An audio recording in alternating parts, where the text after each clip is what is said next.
For those of you who don't know, the era of the 1980s wasn't the best time for a kid to grow up in America.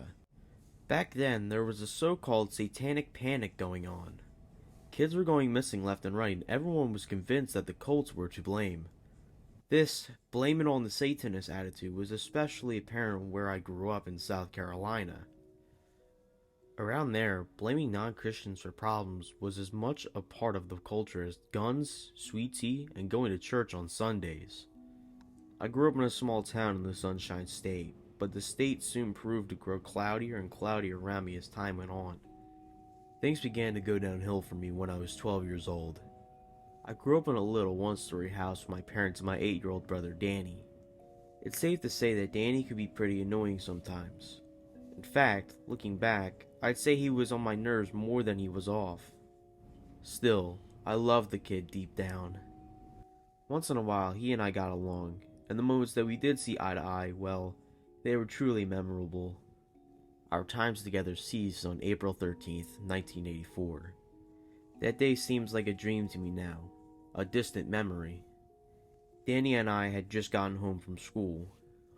Our father was still at work and my mother was gone too. Leaving a note on the fridge for us. Went to Jen's. Please run to the supermarket and pick up eggs so I can make your cake. The following day was my birthday. I had almost forgotten. Well, I told Danny to stay put while I ran to the store, but the little bugger informed me that he was coming along. Of course, I argued with him. I did not need him coming with me to the store. He'd been annoying me the entire walk home from school. As I argued with him, I knew in the back of my mind that I had to take him. I mean, come on, the kid was 8 years old. I couldn't leave him home alone. My parents would kill me for that. I finally gave in, told him to shut his mouth and keep it shut, and set out the door with him.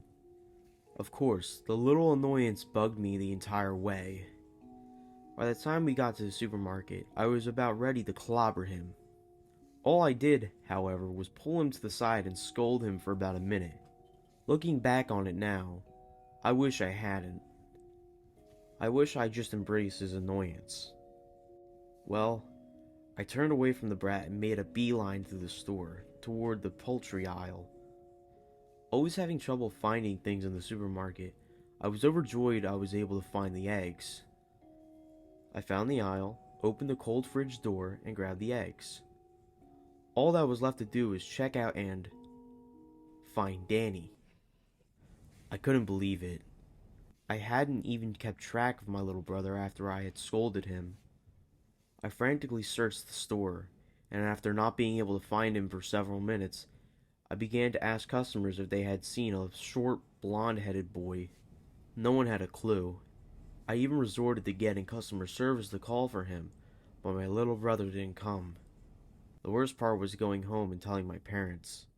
I felt terrible. The next day was the worst birthday ever. As you can imagine, I still hate my birthday for this reason. For weeks, the police searched for him. My parents frantically combed the entire town, always stopping to post missing person signs all over the place. I couldn't even think of what could have happened. I was scolded by my parents every night for it. My dad quickly slipped into a depression, taking to alcohol as means of escape. After a month, the search was called off. No one had any idea where Danny was. He had disappeared without any trace. A couple weeks after the search was called off, the police called in my parents, showing them a photograph they had found in the parking lot of an abandoned store. The case remains open to this day.